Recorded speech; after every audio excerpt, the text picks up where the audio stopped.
तर मित्रांनो, आज मला बाबांनी काहीतरी नवीन करायला लावलेलं, तर ते बाबांना आवडलं का नाही ते ऐकण्यासाठी व्हिडिओ शेवटपर्यंत बघा. तर रामकृष्ण हरी मित्रांनो, दिवसात सुरुवात नेहमीप्रमाणे मंदिरात छान दर्शन घेऊन झाली.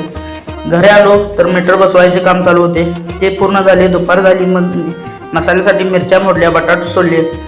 झटपट ते आवरलं. तोपर्यंत मम्मीने इकडे कांदा भाजीसाठी कांदा चिरलेला, मी मसाला तयार केला. वडापावची भाजी तयार केली. तोपर्यंत मम्मीने बॉम्बे वड्याची चटणी तयार करून घेतली. सर्व आवरले आणि हॉटेलमध्ये आलो.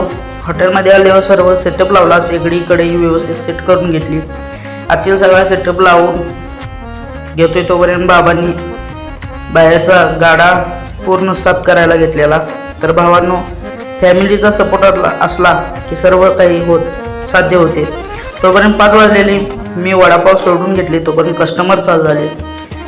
कस्टमर चालू होताच लगेच 6 वाजता मम्मी आली कांदा भजीचा मसाला घेऊन. कांदा भजीची ऑर्डर ही पूर्ण चालूच होती, कस्टमर ही चालू होते. तोपर्यंत 6 वाजता भारत डेअरीची ऑर्डर आली. भारत डेअरीची ऑर्डर देऊन आलो आणि लगेच ग्राहकांची गर्दी ही वाढतच होती. तुमच्या या प्रेमासाठी खूप खूप धन्यवाद.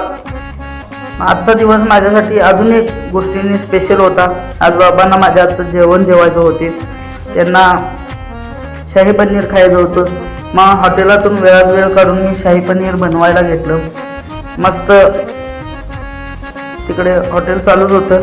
मग लगेच ग्रेव्ही तयार केली. ग्रेव्ही तयार करून झाल्यावर बाबांना विचारूया त्यांची प्रतिक्रिया काय आहे. बाबा, कसं झाले? आमच्या मुरली शेफने उत्तम पद्धतीचं शाही पनीर केलेलं आहे आणि ते अगदी व्यवस्थित झालेलं आहे. कसं झाले पाहिजे? एक नंबर. पनीर कसं झाले? एक नंबर क्वालिटी भावा, विषय हा आहे. मग थोडा दिवसाचा थकवा घालवण्यासाठी भजनाचा आनंद लुटला.